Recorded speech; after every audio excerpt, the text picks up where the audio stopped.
Hey guys, welcome to Contest Prep University. I'm Joe Klemczewski with Adam Atkinson. We are starting a brand new series called The 5 Traits of a Winner. And the first one I want to cover, Adam, is what I think is foundational, because if you don't have ambition, then it's pretty tough to win at something. You gotta have some level of competitiveness, even if it's internal, wanting to be the best version of yourself, to really go through the grind of being your best.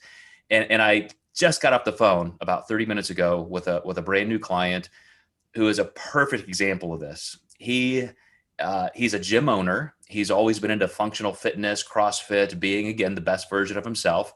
And he's even run a marathon. He's got just a shit ton of muscle. This guy is huge, just born to be a bodybuilder. And yet, a little bit later in life, in his 30s, mid to upper 30s, he's decided, yeah, I think I want to do that next. That's kind of my bucket list thing. I want to see what it's like to actually go through the rigors of bodybuilding. One of his friends from college is a client of mine who I helped win his pro card last year. And then he even won a pro show last year. So he saw his friend do this. He's like, yeah, man, I want to see what that's like.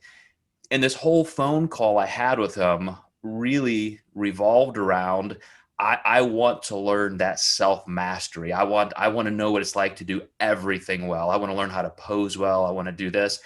And I felt this overwhelming sense of ambition. Like, this guy wants it for all the right reasons. It's not to win a title or not to win a trophy. It's like, I just want to crush this as a goal and learn it inside and out. So would love to hear what you think about that as the foundational element of winning.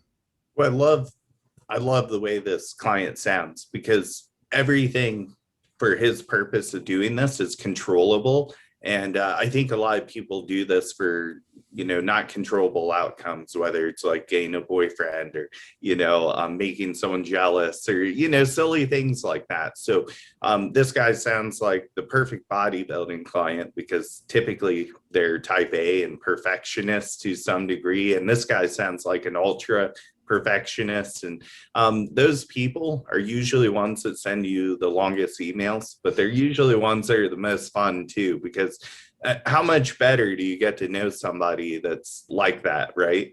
Mm. Well, and I want to emphasize what you just said, which is, for all the right reasons, because I think everybody in the back of their mind wants to win. I mean, I remember visualizing what it's going to be like to win a big show. And yet I also had more manageable goals. The show within the show was, well, I want to make sure I place in the top 8 or the top 5 or the top 3. And I knew I had to, go through these stages of my competitive career. But yet there was always something to fight for, to visualize, to strive for. And that, if you don't have that level of ambition, when the grind gets tough, you're just not going to see the value in pursuing it any further. At some point, you're going to say, yeah, I'm done. Yeah, something I want to go back to is, a lot of people look at ambition as heart.